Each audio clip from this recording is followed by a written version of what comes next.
혹시 요즘 이런 생각 안 드세요? 아, 정말 불안의 시대에 살고 있구나. 잠은 잘 안 오고, 걱정은 꼬리에 꼬리를 물고, 마음은 완전히 다 타버린 것 같고, 어쩌면 이게 바로 우리 모두의 이야기일지도 모르겠습니다. 그래서 오늘은요, 이 현대인의 불안을 다루는 아주 특별한 해법, 시대를 초월한 처방전 하나를 깊이 들여다보려고 합니다. 자, 바로 시작해 볼까요? 자, 우선 좀 냉정한 현실부터 마주해야 할 것 같아요. 여기 그래프를 한번 보세요. 우리나라의 자살률. 이게 OECD 평균의 2배가 넘는다고 합니다. 정말 충격적이죠. 이건 그냥 단순한 숫자가 아니에요. 우리 사회가 지금 얼마나 깊은 고통을 겪고 있는지 보여주는 아주 아픈 지표인 거죠. 그리고 그 고통은 밤까지 이어집니다. 한 해에 무려 100만 명이 넘는 분들이 잠을 이루지 못해서 병원을 찾고 있대요. 약 없이는 잠들기 힘든 밤. 이게 우리의 현실이 되어버렸다는 게 참 씁쓸하네요. 불안이라는 게 이제는 그냥 막연한 감정의 차원이 아닌 것 같아요.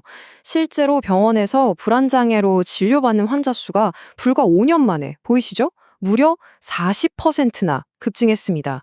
이 숫자는 불안이 우리 사회에 아주 심각한 임상적 문제라는 걸 명확히 보여주고 있어요. 아니 도대체 왜 이렇게 된 걸까요? 여러 진단이 있지만 팝콘 브레인이라는 개념이 참 흥미롭습니다. 이게 뭐냐면 디지털 기기의 즉각적이고 빵빵 퍼지는 자극에 우리 뇌가 너무 익숙해진 나머지 현실에 느리고 잔잔한 것들에는 집중을 못하게 되는 현상을 말하는 거죠. 팝콘 터지듯 말이에요. 우리가 왜 이렇게 집중력을 잃고 평온함을 느끼기 어려운지 이걸 보면 좀 이해가 되죠. 철학자 한병철 교수는 지금 시대를 피로사회라고 진단했는데요. 여기서 정말 중요한 포인트는 우리를 지치게 만드는 게 외부의 어떤 압박이나 강요가 아니라는 거예요. 오히려 더 잘해야 돼, 더 완벽해야 돼 하면서 스스로를 끊임없이 칙찍질하는 일종의 자기 착취 때문이라는 거죠. 끝없는 성과주의가 결국 우리를 다 태워버리고 있는 셈입니다. 자, 보세요. 높은 자살률, 불면증, 불안장애, 그리고 팝콘 브레인, 피로사회까지. 이 모든 현상들의 가장 깊은 곳에 있는 우리의 평화를 몽땅 앗아가는 그 근본적인 원인, 그 진짜 도둑은 과연 뭘까요? 이제 그 본질로 한번 들어가 보겠습니다. 오늘 살펴볼 자료에서는 그 근본 원인을 한 단어로 지목합니다. 바로 염려입니다. 근데 여기서 말하는 염려는 우리가 평소에 쓰는 걱정이랑은 좀 달라요. 단순한 감정을 넘어서서 우리의 기쁨과 감사를 앗아가고 또 미래에 대한 불신에서 비롯되는 영적인 상태라고까지 정의하거든요. 그럼 이 염려에 대한 해법은 뭘까요? 성경에서는 아주 강력하고 또 굉장히 직접적인 한 문장을 제시합니다. 바로 빌립보서 4장 6절의 말씀인데요. 아무것도 염려하지 말라.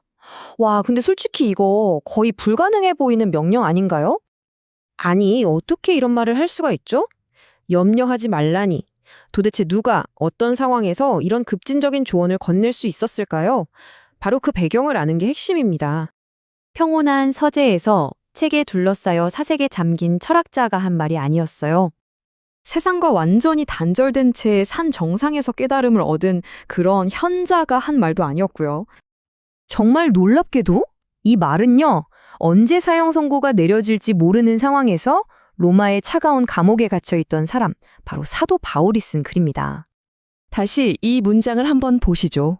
이제 이 구절의 무게가 정말 완전히 다르게 느껴지지 않으세요?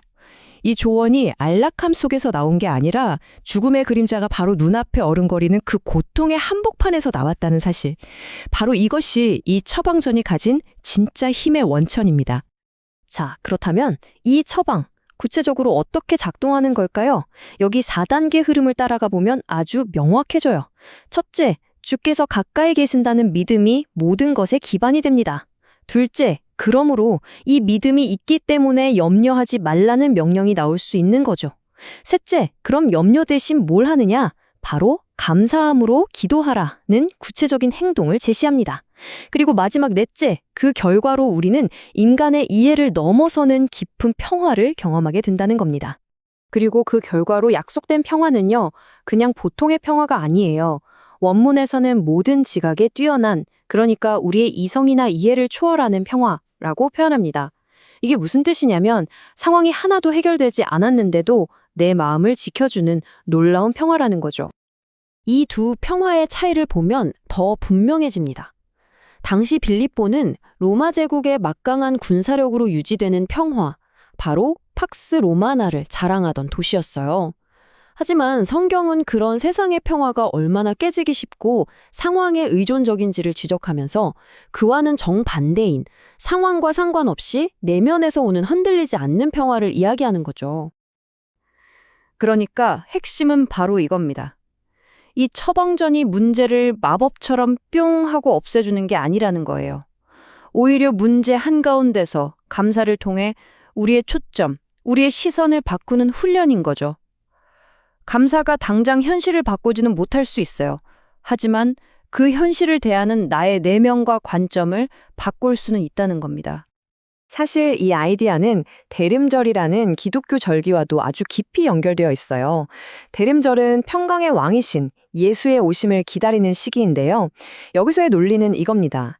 이미 이 땅에 오셨던 그분에 대한 감사가 아직 오지 않은 미래 또한 두려움 없이 평강 속에서 기다리게 하는 힘이 된다는 거죠. 과거에 대한 감사가 미래에 대한 평화로 이어지는 거예요. 자, 오늘 우리는 불안의 시대를 진단하고 그에 대한 하나의 아주 오래된 해법을 함께 살펴봤습니다. 이제 이 내용을 마치면서 우리 각자에게 질문 하나를 던져보면 어떨까요?